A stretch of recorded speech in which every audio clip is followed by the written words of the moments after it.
Hey everybody, it's Beth. Welcome to Infinite Garden. This week I wanted to start a conversation on my channel, and if you are into it, I think this could just be the start of a wider conversation. If you clicked on this video, you already know what it's about. We're talking about the subject of visibility. Last week I posted to my community page a poll, which I think only reaches subscribers, so if you're not subscribed, you know what to do. I got about 55 responses, and this is how the data shook out. About 11% of responders said they felt visible. 33%, a full third of all people who responded, said I feel visible most of the time. 45% said I too often feel invisible, and 11% said they feel invisible. I know for sure one of these responders was my husband, and that he said he feels visible. So I just wanted to throw that out there as well. He's in the mix here. Like I said, I didn't ask for any information from folks answering this poll, but I do know that my audience, generally speaking, is about 95% 35 plus, with the majority of folks being 45 plus. And about 95% of my audience is in English-speaking countries, Canada, England, the United States, Australia, as well as countries in Europe. That's my primary audience, 95% female. So 56% feels either visible too often of the time or just flat out feels invisible. And 33% feel mostly visible, but that suggests that there's some times when those folks feel invisible. So the majority of people who watch my channel, it seems like, have at least experienced some degree of invisibility all the way through kind of total invisibility. This told me that this might be a topic that we should spend some time talking about. It's something I've been thinking a lot about, and I haven't really been able to grapple with my thoughts. If you watch my channel, you know I like to take an analytical approach to things. I like to think about big subjects. I like to come to this channel with kind of a point of view and my thoughts together about it. And this subject is complex enough and deep enough that I'm still contending with the subject matter, but I still wanted to check in because I think that this might be something that I can learn a lot from all of you on. And I'm so certain about this because of the great comments I got on the poll. I told folks that if they commented on the poll, I might use it in a video. So Chromatic Romance commented that they think even people in their 30s feel invisible most of the time. For folks who do watch my channel who are in the 30s cohort, are you experiencing this as well? Have you already started noticing a difference? I do think that people from all ages and walks of life and experiences can feel invisible some of the time, and I will touch on that again later in the video when we talk about resources. I also got a comment from Lisa Peterson, I hope I'm saying that right, who has a fantastic makeup channel on YouTube, so definitely check her out. She says, I think it seems to be the case that actually people in general are feeling less visible than they did in the past, which I think sort of echoes the previous comment as well, due to people being siloed as a result of less person-to-person contact and more electronic communication. This is very interesting because, of course, this comment is coming from a fellow YouTube creator. I don't think most people in Gen Z feel too visible either, and for those who do, example TikTok stars, I'm not sure that visibility is making them too happy or even wealthy. Excellent point, Lisa. She goes on to say, so I'm not convinced this is an age thing, and it may not be. It may be a cultural thing. That's absolutely something I've been contending with too. Though I do think most beauty companies would do well to focus more on over 40 customers, considering how much money there is to be made from that market if they do it right. Lisa, I certainly agree with that. I do think that businesses are waking up a bit to the buying power of the over 40, and 50 beyond customer, and I do appreciate seeing some changes in representation. So Lisa, I completely agree with you, and I hope that makeup companies are watching. I do think they know. I think that's such a good point, and it makes me realize that I didn't stop first to define what visibility is. Perceptibility, or the measure by which something can be seen clearly. Synonyms are conspicuousness, discernibility, distinguishability, perceptibility. I do think Lisa makes an extremely good point about social media and how that influences visibility at all ages. I mean, here we are on my YouTube channel. I know what it's like to put yourself out there and to make yourself visible in this space and what can come from that from time to time. And honestly, I find this conversation so meaty and interesting that I'm going to just put a pin in that right now and continue on because I got so many great comments. I can really go down the rabbit hole on almost every one of these points of view. Okay, next is is from Shelly. Shelly says that she's tall. She says just shy of 6 feet and thin, which I think gives the illusion of being even taller. Yes, I do think that can be true. I often see people looking at me, but I think that's just because of my height. I wish I could just blend into the crowd more and not be noticed. Although for a good part of the time, I am oblivious. Oh God, that's so relatable, Shelly. And I will often not even see people I know because I'm just trying to go about my own business. That's so interesting. And I read the definition from Google Chrome earlier. One of the synonyms was conspicuousness. And I think that might be a little bit of what Shelly's describing here. By being tall and thin, she's used to feeling somewhat conspicuous and would like to feel less so. That can be a downside of visibility. I can relate to that in my own way. Pretty Intellectual says the results are in, we need more Chewy.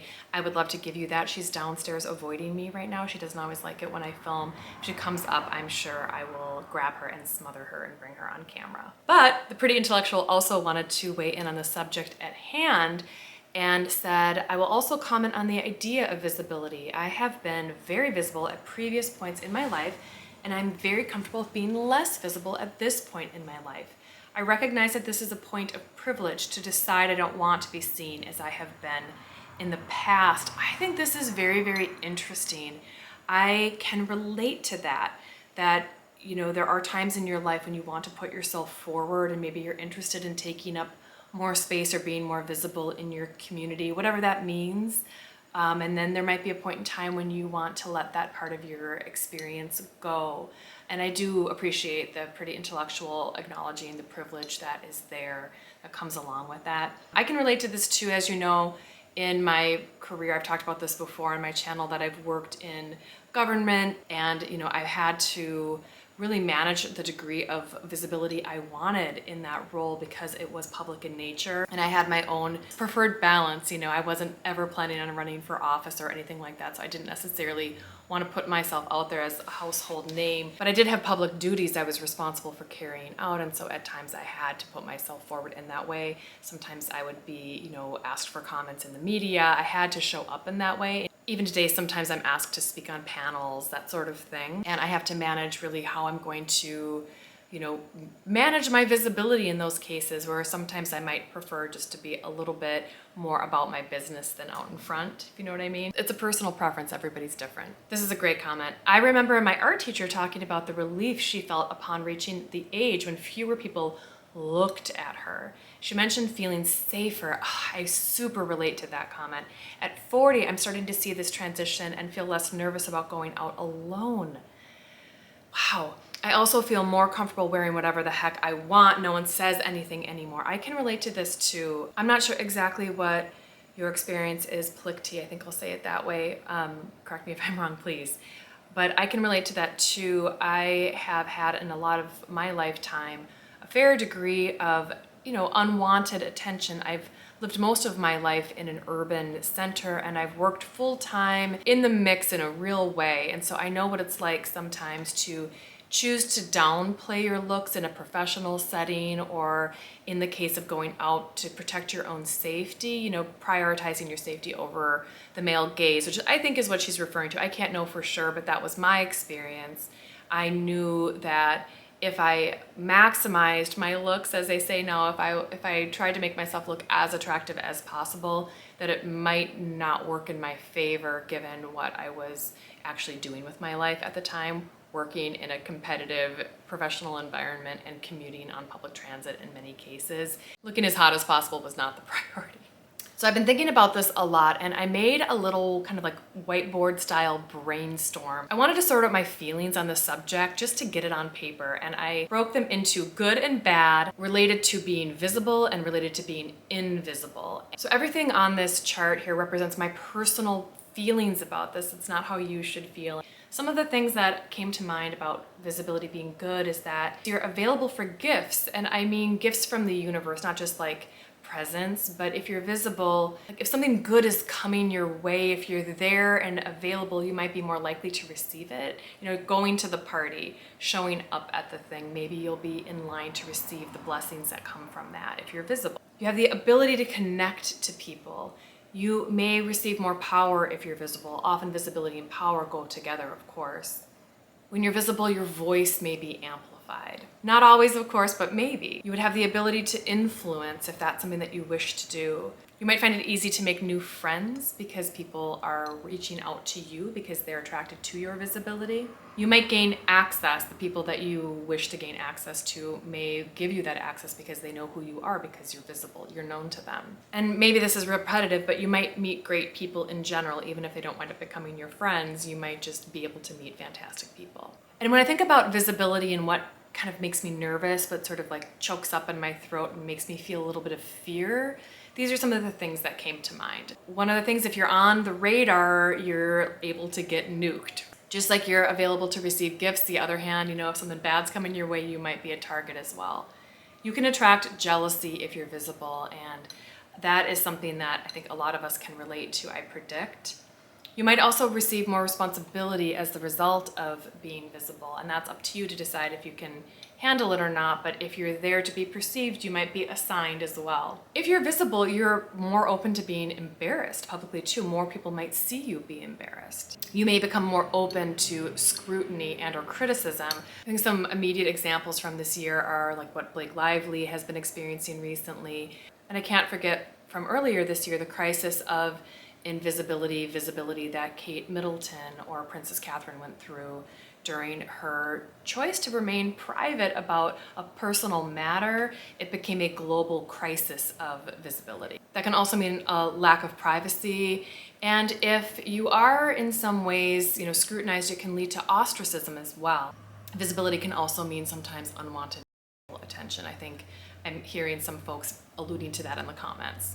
When I thought about invisibility, good or bad, fewer thoughts came to mind, I think because I'd sort of, covered most of it in the previous one. But what's good about invisibility is that you can move through the world in relative peace, which I think is what Shelley was referring to. It would be nice not to be conspicuous and just go about your business without having to be, looked at. It can also be possible to make progress on your projects without interference. There's a couple years ago on social media, there were a lot of folks saying like, move in silence, don't telegraph your next moves. If people aren't paying attention, you might be able to advance whatever it is you're working on without people getting in your way, which is kind of interesting. We'll touch on that later when I share an article about an artist who made use of her invisibility. And you can heal in private. Sometimes if you've gone through a major issue, I know this happened to me in my 30s when I went through my divorce. I wanted to heal in private. I didn't necessarily want to be very online. I had at the time a blog that I shut down at that time. I didn't know how to be both visible and healing into kind of a new space. And I think that invisibility allowed me to heal better and more completely, but not everybody gets that privilege, as the pretty intellectual mentioned. The bad about invisibility can be very real, worse health outcomes. If you are unable to be taken seriously by your medical professionals, something serious could be missed. And that's something that some studies show is a real concern. If you're invisible, your work could be either not recognized or not even received. You could toil in obscurity. That's something that hurts a lot of artists, creatives, even people in the corporate realm whose work is not as visible for whatever reason. They can feel demoralized if their work isn't recognized or celebrated. And finally, if you kind of go missing, people will be concerned. See Kate Middleton / Princess Catherine. So the fact is, I'm still working out how I feel about this. Part of my process is reading as much as I can about a subject, and I like to explore a variety of sources, everything from blogs to news articles in major media outlets to sometimes even medical journals. So I've gathered up a few sources here, and I've got the links down in my description box. I wanted to share with you a couple of resources that I have found as I've been thinking about this that I thought were worth sharing for one reason or another. My goal is to try to find something that at least everybody who's watching this might be able to find one of these useful. The first is a blog post from a creator named Tony Lee. Tony addresses this issue very well, and I think she provides a positive outlook on the subject, so I just recommend checking her out. Tony's perspective is one of a mature woman, and so I appreciate reading the perspectives from someone who's experiencing, the subject, right? I also found an article posted to the Australian Psychological Society, which is, it looks like a certified charity in Australia. I'm not familiar with that structure, but that's what I can see on the website. This piece addresses the very real negative health outcomes that come from being invisible, or what she describes as being of the invisible age. This is a meaty piece with tons of good information. Even if you're not Australian, there's a lot of really good research and information here on this website, so I did link that down below as well. If you're looking for even more meat, I published a full scholarly article that is published to PubMed, and this piece is an exploration of the intersection of ageism and sexism to create effectively social injustice. The work is based off of a study that was conducted in the UK, and this work lays out 5 broad ways that the respondents experienced invisibility. And I wanted to share these with you because I think they're very interesting. So their article says that perceived invisibility took 5 forms. 1 being underseen or misseen in the media. This is back to that representation matters piece. I think it's very interesting. Being misseen as objects of undesirability. This one is extremely important, I think. I think most of us know that mature folks have robust private lives, and I think it's interesting that that is a way that the invisibility manifests as in perceived undesirability. Being ignored in consumer, social, or public spaces, that seems really relevant. Being grandmotherized, that is seen only through the lens of, often incorrectly, presumed grandmotherhood. I have so much to say about that, especially my fellow Americans who may be, paying attention to the upcoming election. I think this is really an interesting one. And finally, being patronized or erroneously assumed to be incompetent. I think that's very interesting as well. What do you think? What do you think of these categories? Do they resonate with you? Many of them resonated with me. That article is linked down below, and what's great about that link is that there's also many other articles associated with the subject matter that are also linked, so you can just go down the rabbit hole on PubMed if you want.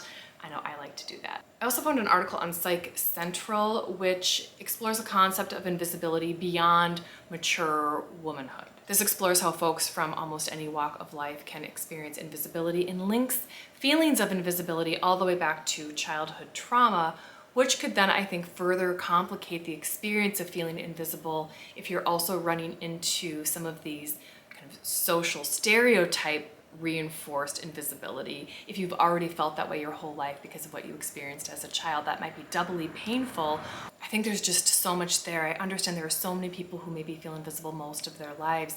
I wonder how it compounds when you move into that new era of life where invisibility kind of comes for everybody. How does that transition occur? If that resonates with you, please let me know down below. And finally, for fun, I have a Guardian piece here about an artist who used her perceived invisibility to break the law in some cases and install art in public spaces in broad daylight, even sometimes deploying a high visibility vest that gave her kind of like extra authority to be working in these spaces. I thought that article was super fun, and I kind of wanted to end on a high note. So those are all linked below for your enjoyment if you wanted to read those. I really want to hear from you, and I really hope that you will leave comments down below to keep the conversation going right here. Let me know a couple of things. In addition to the subject matter, also let me know if you would like another, maybe more anonymous form of commenting. I could do something like a Google Sheet or something like that where we could put information. If you don't like commenting